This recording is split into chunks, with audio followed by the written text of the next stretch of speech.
आजकाल कोणी हाय म्हटलं तरी चाय ऐकायला यायला लागले, कारण थंडीच एवढी वाढत चालली आहे की दिवसातनं 4 वेळा चहा पिऊनही मनाचं समाधान होत नाही.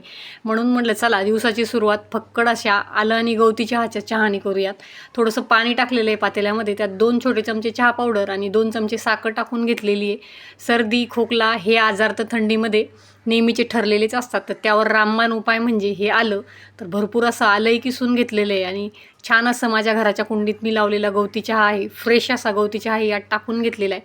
आता चहा उकळतोय तोपर्यंत पोहेही करून घेऊया. चहावर तर काय आपलं भागणार नाही आहे. तर पोहे अगोदर मी चाळून घेतले, जेणेकरून त्यातली जी घाण असेल ती निघून जाईल. आणि मी काही असं पाणी शिंपडून वगैरे अशी पोहे मी कधीही भिजवत नाही. मस्त असे मोकळ्या पाण्यामध्ये हे पोहे भिजून घ्यायचे. अशा पद्धतीने एक तांब्या पाणी घेतलेलं आहे पातेल्यामध्ये, आणि त्यामध्ये हे पोहे टाकून ते एक 2 ते 3 मिनटासाठीच फक्त पाण्यामध्ये आपल्याला भिजत ठेवायचे. पटकन असे ते भिजतात, खूप जास्त वेळ भिजत ठेवायचे नाही, नाहीतर तुमचा पोह्यांचा शिरा होणारच. नंतर चहा उकळून तयार होता, त्यात मी थोडंसं दूध टाकून घेतलेलं आहे. तोपर्यंत हे जे पोहे आहे ते आपण चाळणीमध्ये गाळून घेतलेले, आणि आता हे आपल्याला असेच पातेल्यावर ठेवून द्यायचे. बघा मस्त असा फक्कड चहाही बनवून तयार आहे.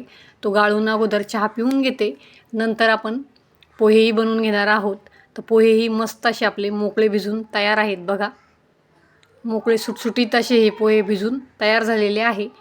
आता पोह्यांसाठी हिरवी मिरची, कोथिंबीर आणि कांदा चिरून घेऊयात. तर 4 हिरव्या मिरच्या मी इथे चिरून तयार केलेल्या आहेत. आता थोडी कोथिंबीरही चिरून घेतलेली आहे आणि कांदाही एक बारीक चिरून घेतलेला आहे.